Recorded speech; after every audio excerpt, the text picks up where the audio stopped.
Welcome to the Embracing Race podcast. All episodes were recorded in advance, so don't be alarmed if the timeline seems a little bit cattywampus. I'm so used to just being recording from my boobs up. I might leave that part in. Hi, world.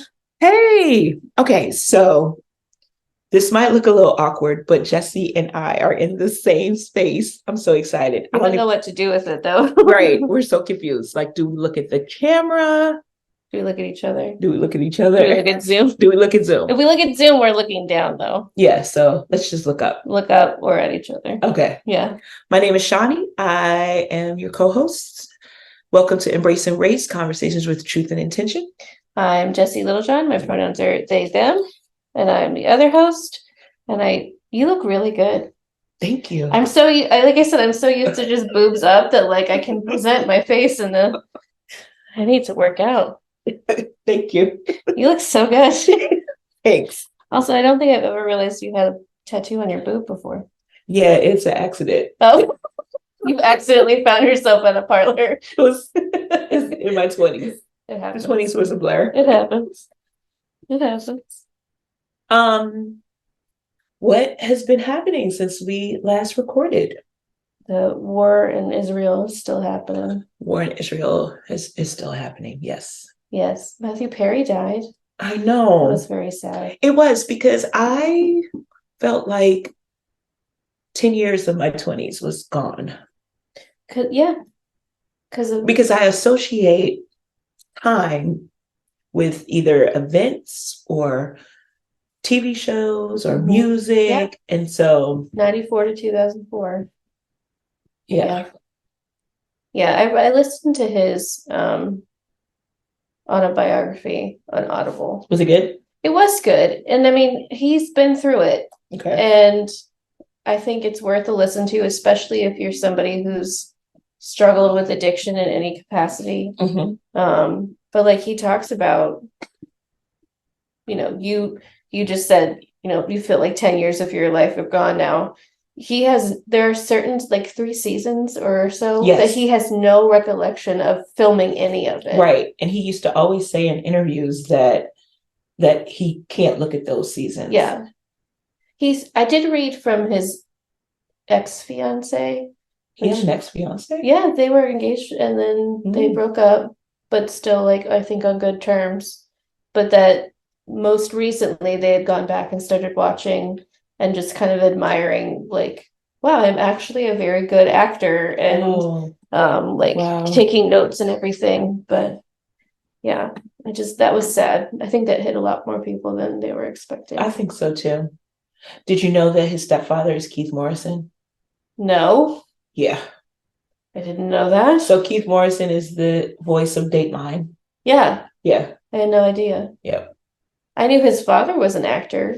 Yeah. And a girlfriend of mine told me that that's how his addiction started. I guess his father was an addict and he went to live with his dad, his bio dad, when he was like 15, 16, and that started. Yeah, I mean, his dad was definitely had no shyness about using various substances, and so it was around the house. And I mean, Matthew was a young actor as well, so that was just the culture he grew up in, and so it was readily available. Wow. Rest in peace, Matt. And if you're struggling with addiction, there is help out there for you. There is. Need it. I agree. Yeah. You don't have to do this alone. So I've been traveling, and when I tell people about what we do, people get excited. Okay. So, and then I thought, I wonder how Jessie explains our podcast. So, because people say even when I give the title, it needs further explanation. So I was like, well, the podcast is called Embracing Race, Conversations with Truth and Intention. And then I say, we talk about everything and then the intersections of race in that topic. Yeah. And everybody like resonates with it. So we should have a lot more viewership than we do. We should.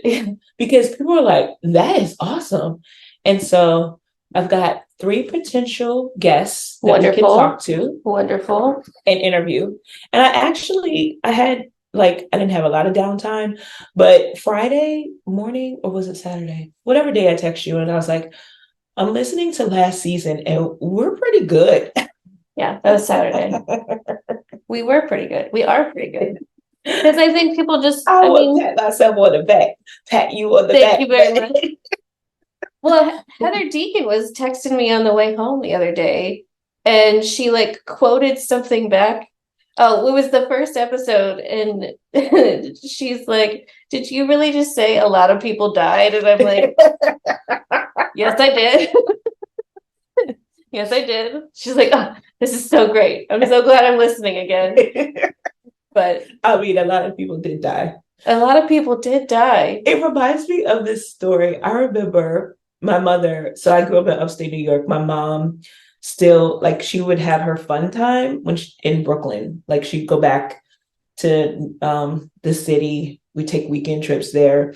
And I remember her friend was like, there was this famous cemetery that had like this waiting list because and her friend Joan said, "Yeah, Patty, because everybody dying to be buried there." It was the best pun ever.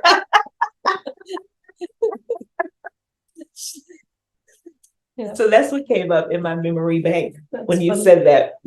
But yeah, so no, people like us. And I think I sent you that map of our listenership. All over the globe. We are global. Sarah, I showed my wife Sarah, and Sarah's like, "Who the hell is listening in Australia?" And I'm like, "I don't care who's listening. But they are." Right. So they're listening in China, they're listening in Africa, Europe. That is awesome. Like, I don't know who they are, but they at least turned us on. And yeah. So if you're still listening, you should email us and tell us. We'd love to know. We'd love to know where you are listening at and what you want us to talk about, what's happening near you that we can talk about. Yeah. And, here's the thing. We're going to have swag in a couple weeks. And so we're trying. Yeah. No, we got to make it happen. Yeah. I've already put it out there. What kind of swag do we want? Do we want cups? Do we want like t-shirts? I think we should have cups because I can picture us coming together. Yeah. And I'm holding my coffee cup. You always rock out with the best shirts, slogans, all that. About a good graphic t-shirt. Yeah. So I think we should do that. It's going to be fun. Yeah. I think we just got to figure out what we want to put on it. If it's just embracing race. No, we got to put like slogans. Yeah. Like a lot of people died. A lot of people died. That's something good that's happened. Pat Robertson. That never gets old. So nice little backdrop. We're at Jesse's church today. This is Oakland's. Yeah. This overlooks Laurel. Overlooks Laurel. Well, at least the neighborhood in Laurel. So yeah. So we're recording. We probably would have had a lot better content, but we can record next week anyway. I mean, but there is a debate coming. There's a debate coming? Oh, in the news. Yeah, in the world. In the presidential debate. And some level I block all that out. And there's a new poll that came out stating that in swing states, the right, not right as in the right one, but right as in political right. Yeah, the conservative side of things. Yes, I don't want to call their name. Okay. Them, the one that's on trial. Uh-huh. Is beating the left candidate. Oh, really? In those swing states. As in our current. Yes. Really? Yeah. And that's so disgusting. It is. But there are some strategists that are on the Democratic side that suggest that they need to have a conversation, which I felt like they should have had conversation like a year and a half ago. Mm-hmm. I was really hoping and praying that this secret meeting would occur at Camp David that we wouldn't know about. Mm-hmm. And they would sit him down and say, "You fulfilled your dream. Mm-hmm. Do not run again. Stop talking." It gives me so much anxiety. It would have made me like him even more. If he just gracefully bowed out. Yeah. And it's crazy to me that we are now almost 4 years from the last election. One, 4 years went by ridiculously fast. It did. And two, that we are still in the same conversation that we were in 4 years ago. Yeah. Like about whether or not he should run and whether or not he legally has the right to, and just this plethora of support that he has that I feel like has only grown in some regard. Mm-hmm. And especially now with our current Speaker of the House, who is just scary. And who, I don't even know who it is. Mike Johnson or something. Okay. I think. And he's just like as far right as you can go on everything. I can't. And he came out of nowhere. He's one of those, he came out of nowhere. I know. And then it's one of those things too, where I look at it and go, I know that there are centrist Republicans that had to have looked at him and said, absolutely not. But where were they when they came to voting? Like So all the Republicans voted for him? I'm pretty sure most of if not all the Republicans voted for him. I could be wrong. Interesting. But I think if some had switched to the side of Hakeem Jeffries, this man would not have been elected. I agree. But I mean, well, we don't know if this is true. We don't know what his background. But I'm like, well, they went from well, I don't want to call him a grand wizard of the KKK, but did Steve Scalise, is that his name? Scalise? Who are we talking about? The first guy. So after Kevin McCarthy got ousted, the other guy from Louisiana was coming up, but then they knew he wouldn't win because he had ties to David Duke. Yeah. So that just screams grand wizard to me. Absolutely. Absolutely. So we go from the grand wizard to the grand wizard's brother. Yeah, and we'll talk about those things too, that like even if you don't have direct ties with the KKK or some extremist group, when you run on a platform of extremism, it's only a stone's throw away from like getting to that. Absolutely, which is a great segue because now I remember what I wanted to talk about today. That's how we do. So I follow the Ignorant Intellectual, right? Mm-hmm. And they posted a post a couple weeks ago. And I said, Jesse, let's talk about it. So it's a post on Instagram, and the caption, okay, so I'll read the graphic, and then I'll read the caption. And then we'll talk on the other side. My husband, wife, partner, and I don't agree politically. Bet I don't trust you. Argue your mama, not me. So the Ignorant Intellectual says, one of the various ways folk bypass accountability via the act of distancing while also consuming. Oh, so you can stomach laying down with someone whose politics are in the garbage. Miss me with that. This also shows up as, my family is extremely racist. It's such a struggle being around them. How is your foundation so racist, but you magically came out unscathed? How are you building a life with someone day in and day out, but you disagree with them politically? Daily life is political. Mm-hmm. Every decision, every movement, every ideology, political. Mm-hmm. It is very much giving first wave feminism, white woman trying to make Black women believe that they were somehow vastly politically different from their racist policy wielding husbands. Make it make sense. So most of this I do agree with, right? Yeah. I will tell you, because I know a lot of people, I coach a lot of people mm-hmm. who say my family is extremely racist. Yes, absolutely. It is such a struggle being around them. Yeah. And I do believe that you can grow up in a racist environment and reject it. Yeah. Now, the question, and they didn't say that in their post that's not true, but the question that was presented was, how can that be your foundation and you come out unscathed? Well, I don't think you do come out unscathed. I know, absolutely not.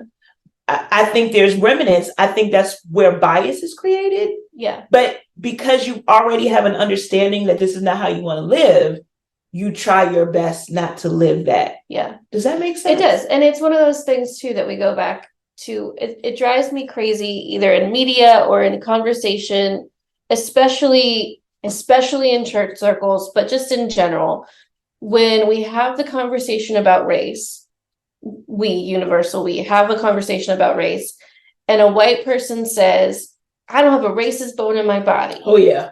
And it's one of those things where that is, well, first of all, your bones aren't racist in general, but that it's just not true. Right. Because it's exactly what you said. You're going to come out with a sense of bias. You're going to come out with some preconceived ideas. Whether you reject them is one thing, but you still have to hold yourself accountable to what you were raised in. Right. And if you are not holding your family accountable to their thought processes or rejecting it completely in that you cut it off and like prune that from your life, then you are still abiding by racist tendencies because you're just letting, like, if you can still walk into Thanksgiving dinner as the lone sheep in the family and not like hold anybody accountable to their thought processes, then yes, you are a little bit racist because you're allowing all of those things to continue being said and upheld and so on and so forth. I agree. And I totally agree. And so with that being said, I think there is a big difference between your family that you were born into and then the family that you create with your partner. Yeah.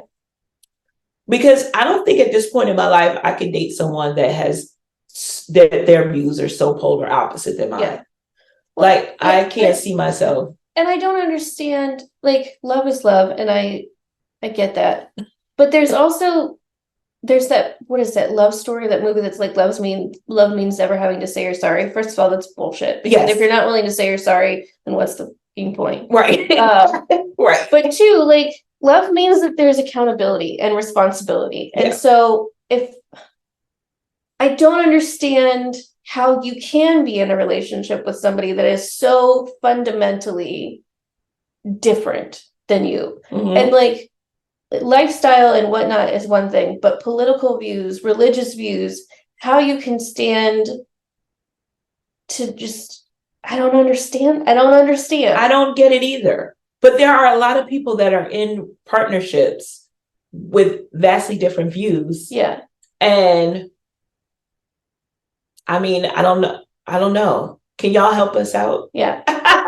Tell me how you do it. Yeah, if you're in one of those relationships, then please. It's funny because I actually have a friend who has stated that, but I will say that they, when they first met each other, very different views, theologically and politically. Right. And their spouse has kind of moved more center. Right. And more leaning toward their views. So there was some influence there. Right. But that took over time. Right. And they saw the shift before saying I do. Right. And so at what point do you like give somebody the benefit of the doubt? But it's like, I mean, because like my last relationship, I say that because it's so new, but my last relationship was definitely much more conservative ideology than I would have appreciated. Right. But what I appreciated in that relationship is their desire to learn.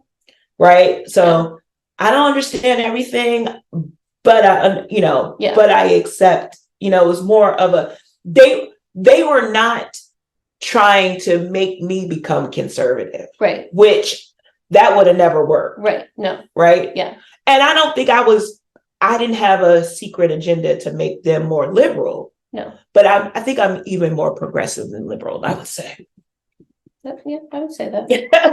But I think at the same time, like, it's one of those, I think what comes back for me is you can have influence on your partner 100%. And that comes, I think, in various shades. Mhm. Like, my wife, before we got together, was very strict in what she would eat. And now she has tried a million new things and likes a million new things because I've influenced her palate in some regard. That's So awesome. yes, you can have influence on your partner from the little things to the big things. I think what gets me is when you are so polarized, like obviously you and your ex were at your core agreeing on the same Yes, thing. yes. And so those things that were on the fringe, you Right. could almost overlook them because at your core you were about Right. the same And a lot of thing. the things that it wasn't really a disagreement, but it was just an unknowing on their part. Yeah. Unknowing of, well, I've never experienced that, or I've Yeah. never, I don't have anyone, because I'm all about community, Mhm. right? And so it for me, it was like, if you're not going to be able to see the humanity in my community, Mhm. that's a problem. Yeah. Like if somebody doesn't look at you as human, misgenders you every time on purpose, Right. They're not the person for me. Right. Because you're in my community. You're not going Right. anywhere. Right. like that's just what it is. Yeah. Like, so that's a deal breaker for me. Right. Like if you because that means that that I have created a space that's not safe for you or your family. Right. And I would never want that to happen. Right. And vice versa. I would never want So like, no, it's certain things that, I've said this many a times, and I probably said it on this show. I know I've posted it many times. We can agree to disagree on Coke versus Pepsi. Mhm. But any isms, I'm just not there for that. Yeah. And I think that's the thing that gets me is like, if you are with somebody who doesn't agree on the basic necessity for human rights, then how are you together?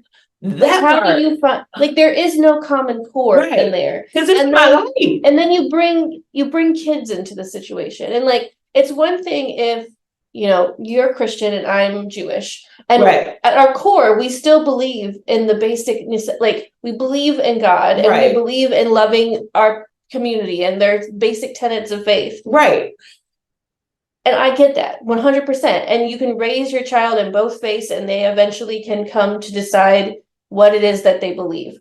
But there is, when you are missing that common core of, I believe that, homosexuality is a sin, and this is, Black people or whatever. I'm not going to say anything inappropriate because I just won't do that. But like that they're less than human or whatever it is that you believe. And then you're in a relationship with somebody who believes the exact opposite. There is no common core there. Right. And so I don't understand how you. I don't like understand. The sex must be really good. It's got it, but like even then, I need more than sex.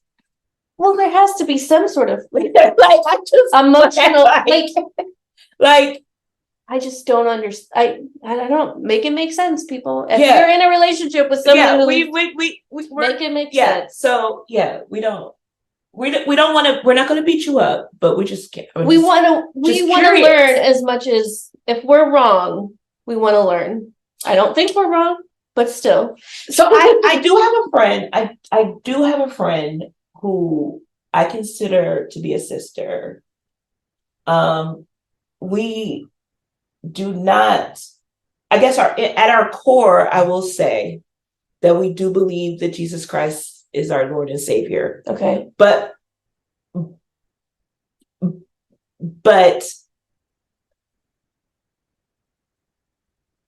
she's much more theologically conservative than me, and politically too. Okay. Like, she really should have been born in 1950. Okay. Like that's her era. Right. Mm-hmm. She has very traditional values, which is so unlike her in the sense that that's not her life. Mm-hmm. Like, she's always been the breadwinner in her marriage. Right.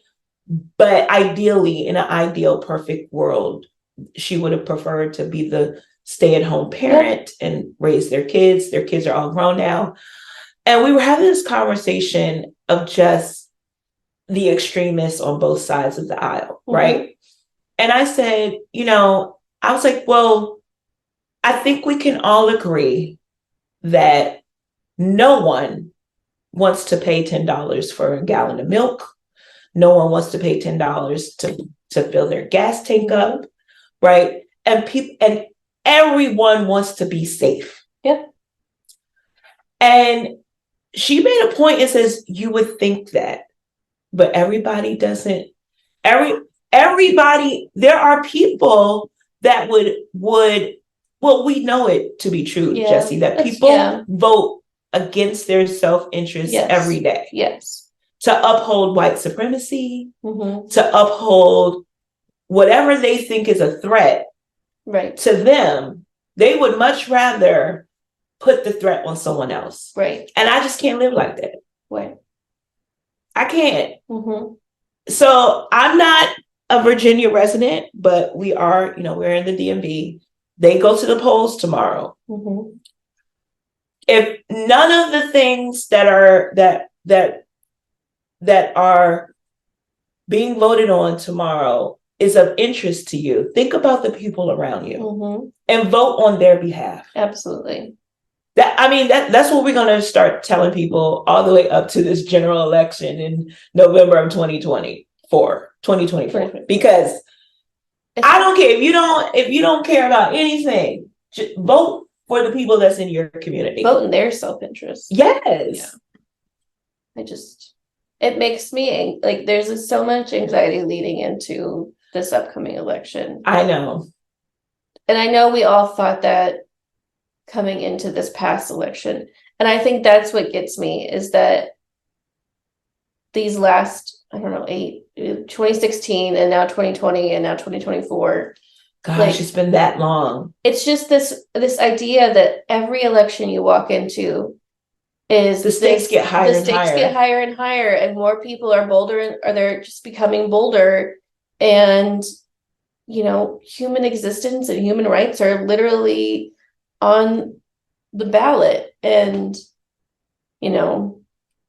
I think about you and I think about my family, and it's just one of those, are we going to have the right to exist freely after November 2024?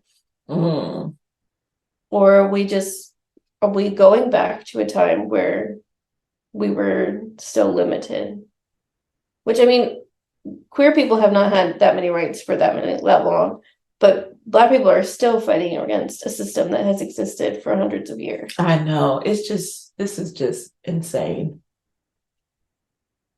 Huh. And what gets me, and this is probably a conversation that we can have in and of itself, but it gets me that when we go back to 100%, I believe that we need to dismantle racism. 100%. But dismantling racism is only a symptom of the greater problem, which is dismantling white supremacy. Yes. Why are people so scared of that term? Oh. Why are we so scared to dismantle white supremacy, but we're not scared of dismantling? Wait, is that because it's just tangible? Like it's one task, let's dismantle racism? Because it's just a symptom of the greater problem. Because white supremacy protects a lot of people. Yeah. And there are some people that live into it every single day. They know they're living into it. And they don't care. Right. And then there are people that benefit from it, maybe not necessarily directly, like, they're just trying to live. Yeah. But because it's ingrained. Yeah. And it's very hard to ingrain something that's been around forever. Yeah. But even things that we're a part of, I think, and this may be like that, it might sound like that ultra liberal white person coming out, but like for me, we are part of organizations, we are part of communities, that we are on different task force, we're on different tracks, whatever you want to call them, that would rather use the phraseology, like they have programs about dismantling racism, and they have, classes and they have trainings and they have whatever about dismantling racism.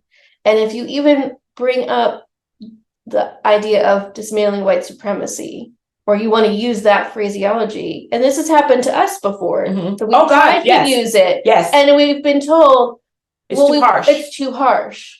Do you think it has something to do, and I don't think I can answer this question because I'm not white, but do you think it has something to do with white people losing their identity? I don't know if it's about identity or if it's about power, which is the entire point of white supremacy. Yeah, but I think it's the white part. Because it makes more about that. Because it makes and I'm just going by what I've heard, right? Yeah. So this is an assumption. Okay. So, but so many white people that I have coached have said that, you know, they don't feel like they feel shameful to be white. Okay. Right? Yeah. It makes them ashamed to be white. And right. Like even doing this work. Right.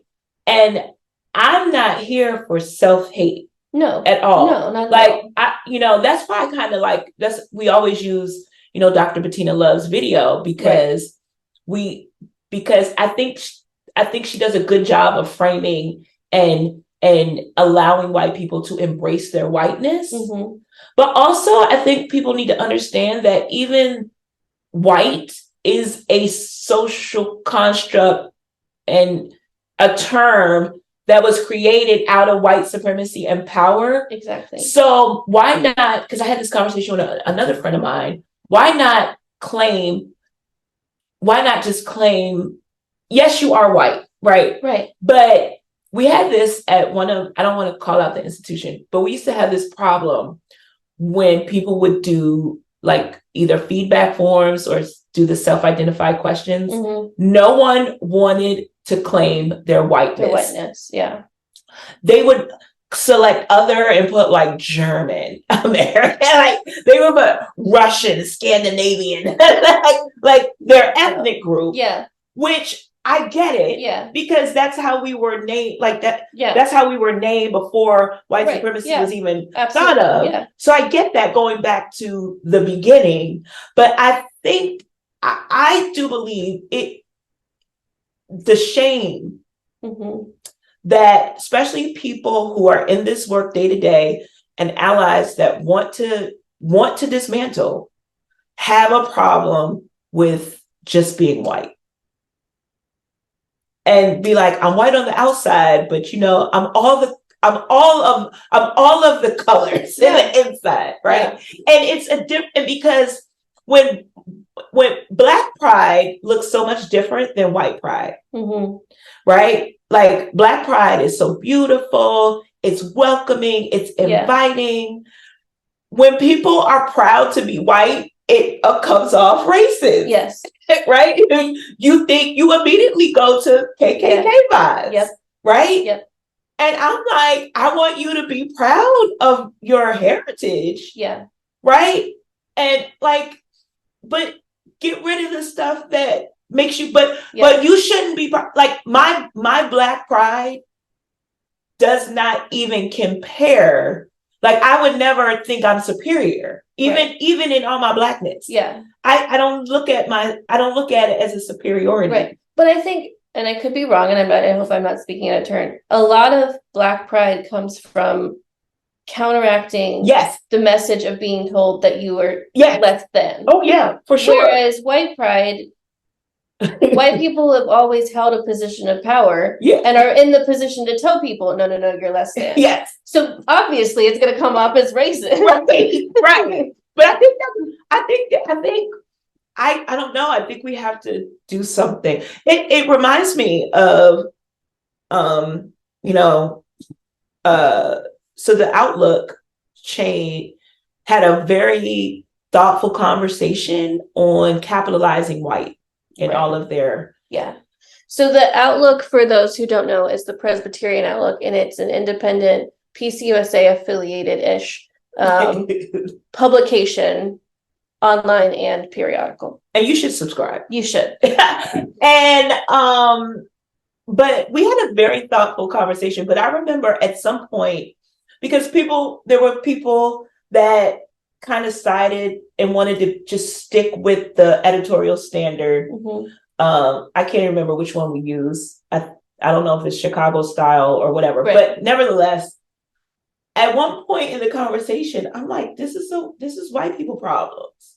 Yeah. So I don't really have an opinion. Right. Right. But the backstory of why people lowercase it Mhm. is because white supremacists capitalize it. And so Okay. it was this. Yeah. So when you're not trying to be a white supremacist, I guess you Right. Right.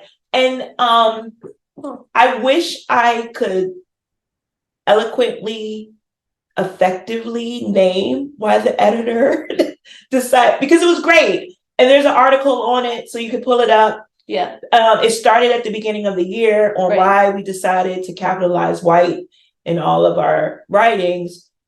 But that was a conscious decision. And I think I'm bringing it up because it goes to this conversation of naming. We got to name what's the fear behind the Right. term white supremacy. And Right. I think this is when white people need to talk to white people Mhm. about letting things hold power Mhm. to say this has no power. Right. Right. And so if you continue to say, well, when we use a capital W, we're only referring to the extreme racists. No, Right. y'all all have a responsibility. Yeah. I mean, that's like the few bad apples argument. Exactly. Yeah. And it's kind of just, I don't know. I don't know. I mean, that's a really interesting thought process behind it, that if you capitalize it, then it. But I mean, is that where we want to rest our hat on? And is on capitalization? I mean, it is bigger than it is bigger than that. Yeah. And I think, but yeah, we have gotten like pushback on just even naming our cohorts. Yeah. Putting that in our cohorts. It's too harsh. Yeah. People don't want to come to the table. I mean, racism is harsh. Yeah. Racism kills people. Yeah. It's just one of the I mean, like, and we respect the institutions that we are part of, and they're doing really great work. All of the ones that we're a part of are doing absolutely. really great work, and we stand by them and we believe in them. And I think, Shawnee, you and I are both in the position of wanting to push them even further. Yes. Than where and I think they're in the mindset too. And it comes back to, are we still a part of white supremacy culture? And because it's about capitalism and bringing people to the table and making it seem sugar-coated and like glossing it a little bit, right, so that more people will come to the table, and that brings money in. And not that that's the motivation, but at the same time, like, what is the motivation fully behind wanting to make it more attractive? I think it's also a strategy, because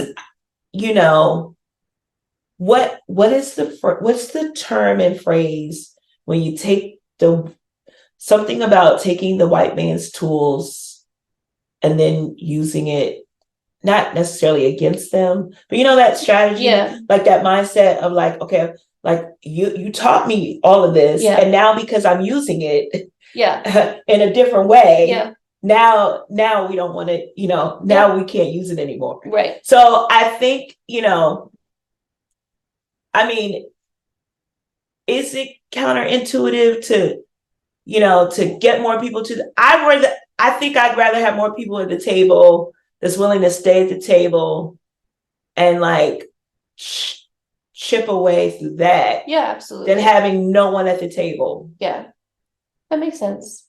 I mean, so if I have to not use white supremacy, fine, whatever. But I can tell you one thing: once you get to the table, we're gonna have real conversation. Yeah, and I think that's the piece too. Like, I think if as I'm hearing myself talk, I sound like the typical white person that is like, well, racism is really bad. What about like anti-feminist? Like as a female, like I've gone through X, Y, and Z. And so why aren't those needs being lifted up? And so in my head, that's what I'm hearing. My that's what I sound like, which is not my intention. My intention is racism is a larger as a symptom of a larger problem. But at the same time, like racism is such a huge symptom. It is. That like you almost have to chip away at that symptom and heal that system to get to the greater infection. Yeah, I'm just all for meeting people where they are. Yeah. Right. It goes back to though what you're saying, like what you have said before, which is like none of us are going to be free until all of us are free. And our equity and our freedom and our liberation are all tied to each other. And absolutely. If we have to chip away at racism to get to all the other stuff, then yeah, absolutely, that's what we're going to focus on. So like, we're not saying we don't agree with any of the institutions that we're a part of, for sure. No, absolutely not. We 100% support them, and we want everybody to do a little bit better. Yes. And come to the table so that we can have the conversation. Yeah, don't, and and because in the privilege of just being white, you can always check out. You can always check out. So it's just like knowing that you can always do that. I mean, that's I don't even have any words for that. Yeah. Oh, human. I think it's one of those things too that like the privilege of knowing as a white person that there will always be a seat at the table. Yeah. Whether it's because you took somebody else's seat or because there are Black people and people of color that are gracious enough to say, we will always leave a seat available for you when you're ready to have the conversation. I don't think white people realize how much graciousness is involved in having the conversation and doing the work. I agree. And I want to have a conversation that's probably for another episode, but I'm starting to notice, and it's always been there, but I'm just starting to be more mindful of it. It's much more white women at these tables than white men. Yeah. What is that about? Let me turn. Sorry, everybody. Oh, no, that's you. This is your computer. Yeah, I don't know how to do that. I'm going to turn your do not disturb on. Oh, good. Thank you. You're welcome. Just touch Shawnee something new. I'm trying to figure that out. Yeah, so if you're a Mac user, which Shawnee is now, there's a little moon at the top. Yes. And you can change your settings for do not disturb. Lord. Just so you know. Thank you. For all Mac users out there. And it'll set it on your phone too. Well, my old Mac would if I did it on my phone, it would automatically. Mine does. Does yours not do that? It did. You should probably be able to set it up so that it syncs. Okay. And it will sync to your iPad too. It does. Okay. It just doesn't do it to this. We'll figure it out. Okay. But that's where you change it over there. Well, thank you. You're welcome. Nice segue. And to whoever applied for a spiritual formation scholarship, we'll check into it in a little bit. That's funny. But yeah, so that's and I'm like, where are the white men? Because that's ultimately who needs to change. Do you think it's because they feel the most threatened? Yes, totally. Yeah. And the ones that are at tables,